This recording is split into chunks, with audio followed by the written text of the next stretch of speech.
한 여성이 인형에 침을 놓고 있습니다.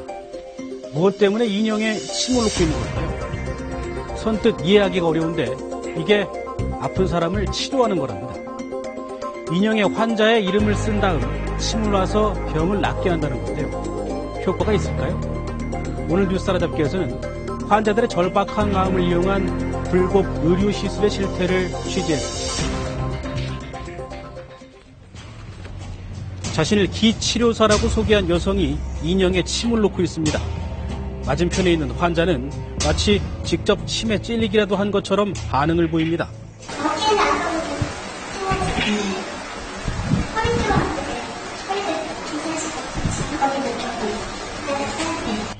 다른 동영상에서도 비슷한 상황이 연출됩니다.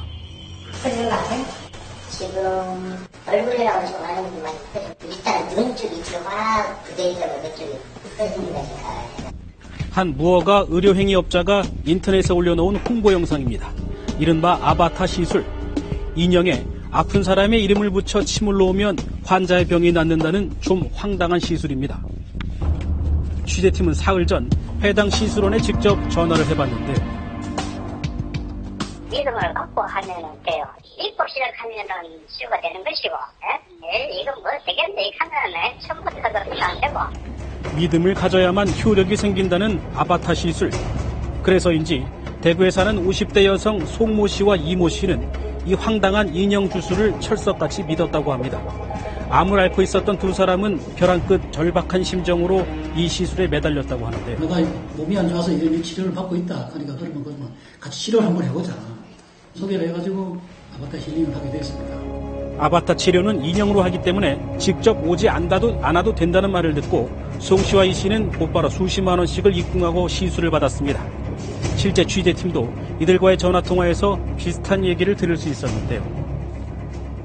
상황을 전화로 설명을 해가지고 우리 어머니가 어떤 상태가 어떻다 어떻게 하면 좋겠느냐 하면은 여기 있으면 어떤 식으로 하자고 얘기를 할 겁니다. 미국도 되고 일본도 되고 서울시도 되고 전국이 다 돼요. 환자가 미국에 있어도 된다는 치료. 도무지 믿기 힘든 이 원격 진료에 큰 돈을 지불했지만 두 사람의 병세는 나아지지 않았습니다. 불안해진 두 사람은 이번엔 직접 몸에 침을 맞기로 합니다. 침을 한번 맞으러 이제 가려고 하니까 침수사가 하는 말이 대구에 지인을 만나러 내려가는 일이 있으니까 그때 가서 침을 한번 맞도록 하자. 두 사람을 만난 업자 김모 씨는 13cm의 대침을 환자의 아랫배에 여러 차례 놨습니다. 하지만 차도는커녕 두 사람은 오히려 그날 밤부터 심한 복통에 시달려야 했습니다. 침을 놓은 부위에 염증이 생긴 겁니다. 이 씨는 다음날 병원에 가 치료를 했지만 송 씨는 나흘 동안이나 끙끙 앓다 결국 숨지고 말았습니다. 이번 결과는 침술로 해가지고 염증이 생겨서 분막염이 돼서 폐혈증 쇼크 사망한 걸로. 자격도 없이 이들에게 침을 놓은 김 씨는 경기도의 한 오피스텔에서 인형 침술 시설을 운영해왔던 것으로 드러났습니다. 취재팀이 그제 현장을 찾아가 봤지만 시술소 간판은 이미 사라진 상황. 불과 하루 전까지만 해도 취재팀의 전화를 받으며 영업을 한 것으로 보였지만 반나절 만에 자취를 감췄습니다.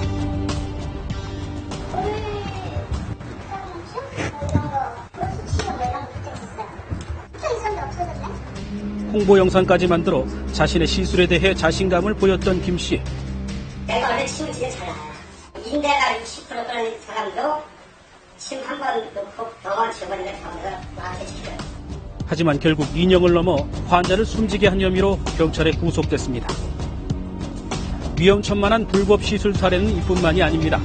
50대 남성 김모 씨는 얼마 전 황당한 시술을 받은 뒤 병원 신세까지 져야 했다고 했습니다. 혈압하고 당이 안 좋아가지고 거기 교회가 가면은 난치병 모든 병을 치료한다고 일괄 처리한다고 그래서 가게 돼 있습니다.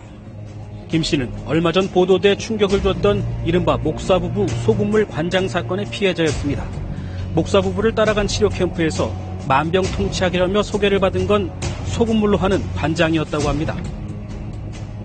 제가 의사들을 분명히 보면 의사들이 가는데 선생님, 상담을 가는데 관장을 해야 되는 말을 김 씨는 이 위험천만한 시술에 120만 원이나 지불했지만 병을 고치기는커녕 오히려 응급실 신세를 져야 했습니다. 간염이하고 급성 장염, 응급실에 실려갔습니다. 약을 지금도 먹고 있습니다. 거기가 마침이죠. 목사 부부가 구속되기까지 캠프에 참가한 사람이 무려 4천여 명.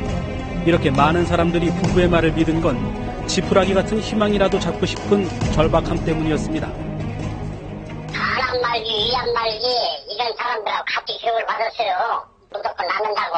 의료 행위를 통해 가지고 희망을 갖기 어려운 절박한 상황이고 그러다 보니까 결국에는 터무니없이 허무맹랑한 이야기더라도 결국 이제 마지막 희망을 걸어보자. 이뿐만이 아닙니다.